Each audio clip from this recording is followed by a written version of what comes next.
Hey, so amazing. You see how they playing? Live wire, it's all about sports and entertainment. You don't want to miss it, so official like you never seen. Keep it going till the whistle blowing from the referee.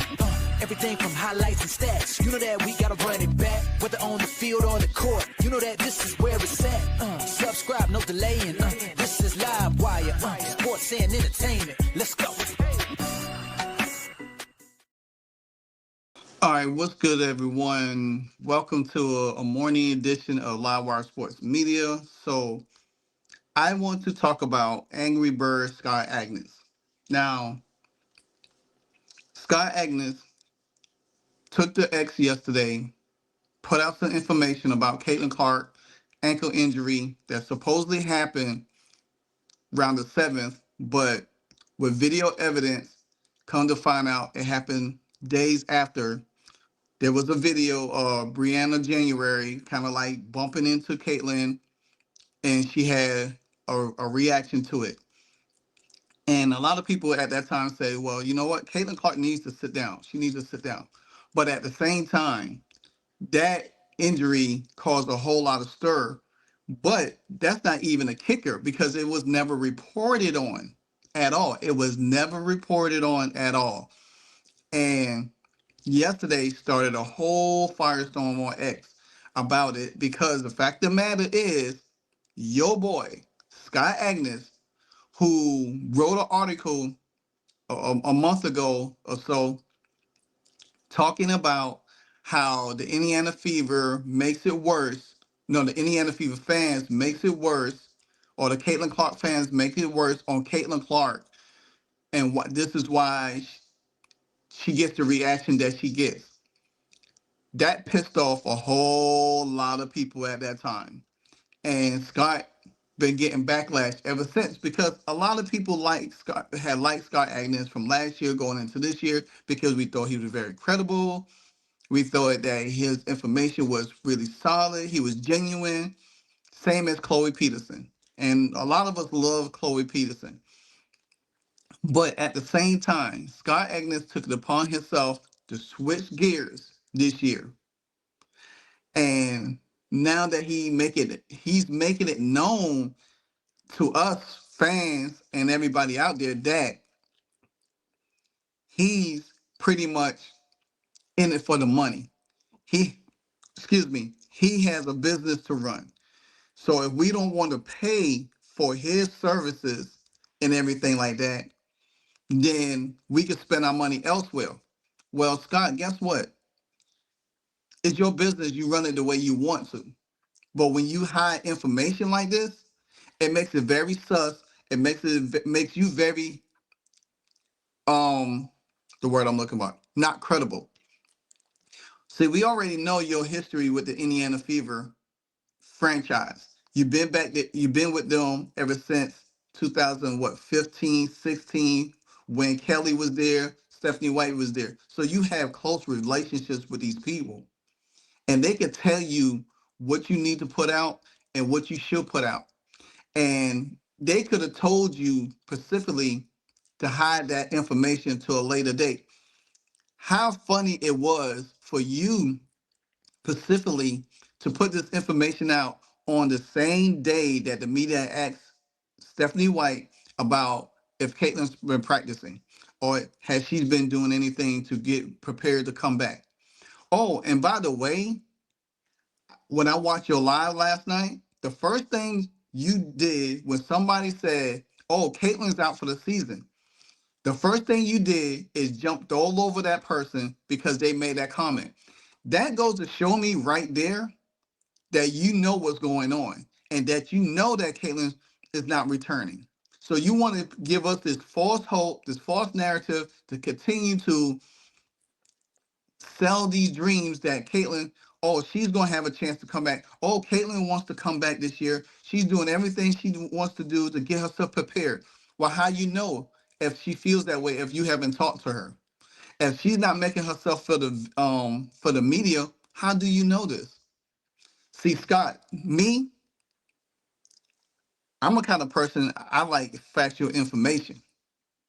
I like to dig deep into situations. Your story does not add up, my friend. See, I call you the angry bird because the fact of the matter is that you show annoyance with the Indiana Fever or the Caitlin Clark fans. I picked that up on you. So you want to sit back and get annoyed about it, but just say, hey, I don't know. I don't know what's going on. But I'm going to let y'all listen to what he had to say in the beginning. I reported at fieldhousefiles.com. I understand, by the way, not everybody wants to pay, and that's fine by me. But I also realized, look, I got to run a business. I got to make a living. And so, yes, I did put most of it behind the paywall. You fans have been asking for the minutia, for all the details, for as much as we know to pass it along. So that's what I did in that story on a number of fronts. If it's not for you and you don't want to pay, that's fine. Just don't complain about us not providing additional context and such like I try to provide in the videos, during interviews, and certainly with my stories there. But yes, I do understand not everybody can or wants to pay. Cool by me. So, Scott, this is the problem. It's not the problem that nobody don't wants to pay. You put a lot of information behind a paywall. So we looking at it like this. What else that you have behind the paywall that you're not telling us? Is there some other information that you have written pertaining Caitlin Clark that you had behind the paywall? And the only way that we can find out about it is paying a subscription to your files? See, that's, to me, that's disingenuous. That is not how you run a business. If you say, hey, for more information about articles, like, for instance, a lot of us who are content creators have discords. We always make it known to our subscribers and say, hey, for more information, more in-depth analysis about the situation, join my Discord. It's, you could offer, say, hey, it's only 99 cents to join per month for the first 30 days or whatever the case may be. If you're trying to promote your business, that's how you go by doing it. You don't sit there and say, well, oh, everybody don't want to pay, don't have to pay. You know, there's a lot of stuff I put behind the paywall. So if you're gonna pay, you pay. If you don't, you don't. Spend your money elsewhere. That's arrogance to me. That's showing you that you don't even care what we have to say because there's something that you hiding that you just really don't want us to find out and see. Because if that's the case, if you want us to know more in-depth information about the Caitlin Clark situation, say, hey, once y'all join my Fieldhouse Files for this much, I could give y'all more in-depth information on it. Then you leave it up to us if we decide to pay or not. See, Scott, as a person that's a writer, a poet, songwriter, and I write my own columns as well. And I have written for other people as well. So therefore, my stuff is free for right now. But once I get to a point where I want fans to pay for it, I will let them know. I will give them exclusive information about it. So you got pissed off about it because it didn't fit your narrative or how you wanted to perceive. See, you already alienate Caitlin Clark fans from the get-go with the first article that you written, and then people started digging information on you. That's why you've been quiet on X for a while. You really wasn't saying stuff. Then you felt it was safe because you started tweeting a little bit stuff here and there. You was coming out the dark. You know what I'm saying? You was coming from under the crevices. See, we do pay attention and we do bookmark a lot of stuff. So, Scott, don't sit here with that BS and try to sugarcoat stuff when we already know if Caitlin Clark is out, it's 9 games left in the season. How in the hell do you think that she's going to be ready to be game shape before the playoffs? Now, I'm going to show you another clip of Angry Bird Scott Agness. Worst thing about it, a couple sources telling me, worst thing about it happened at the very end of a workout session. Just awful luck, right? You feel good. She's looking good. And then one bad step on a defensive series and boom, frustration. because I mean, just awful timing. Not that there's any good timing, to be clear, but now that's excuse me. Now that's something she and the team having to deal with, and it's also a situation I should make clear as well that she is working so hard. I'm told behind the scenes, just living in the training room and making frequent trips up north to do the hyperbaric chamber. And there's a lot of phone calls and a lot of conversations. The front office, I've told, is actively involved in this. Medical staff actively involved in this. Her agents actively in this. So, Scott, guess what? You're a liar. You know why I'm calling you a liar? Because you're doing damage control for the Indiana Fever front office and the organization. You have been a puppet for them for years. So they want you to come out and tell the fans and tell her fans this information, saying that she's working hard to get back where she wants to be at, saying that, oh, there's no timeline. Oh, this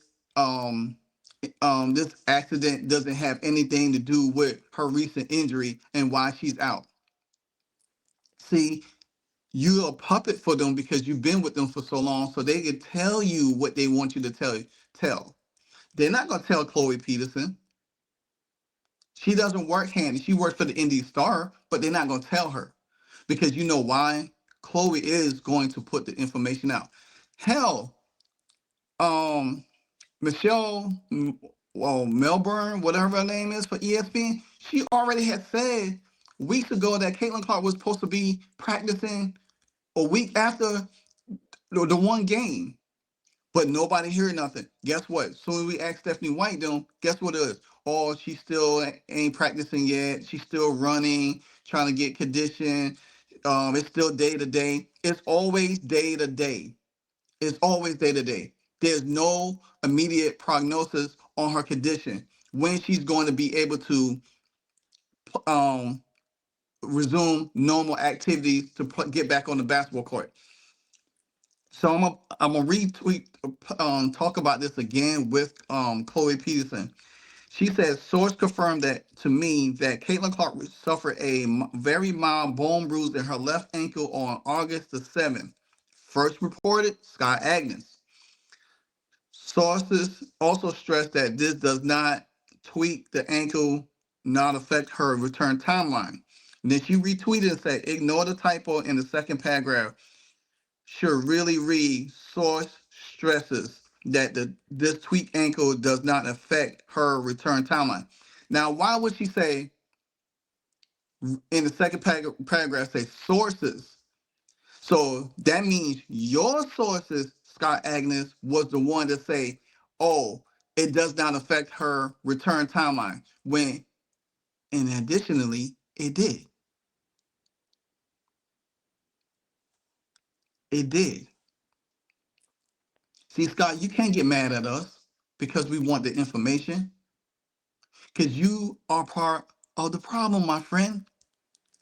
See, the Indiana Fever ain't allow you to put out the real information until they tell you to put out the real information. Because we feel, we know in our hearts, in our mind, that Caitlin Clark is done for the season. Y'all just want to continue to sell tickets. Y'all just want to continue to make money off of her. Because guess what?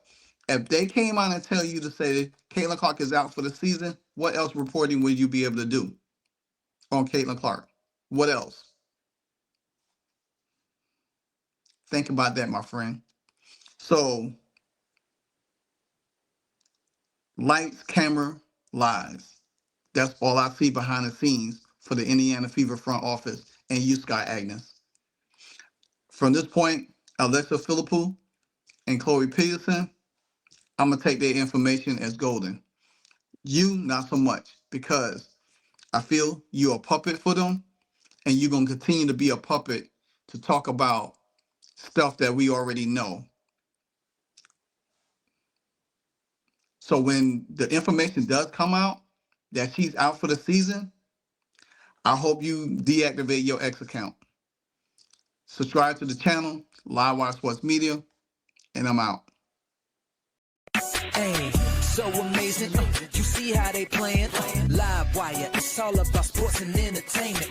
You don't wanna miss it, so official like you never seen. Keep it going till the whistle blowing from the referee.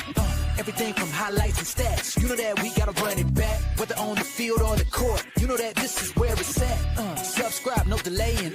This is Live Wire, sports and entertainment. Let's go.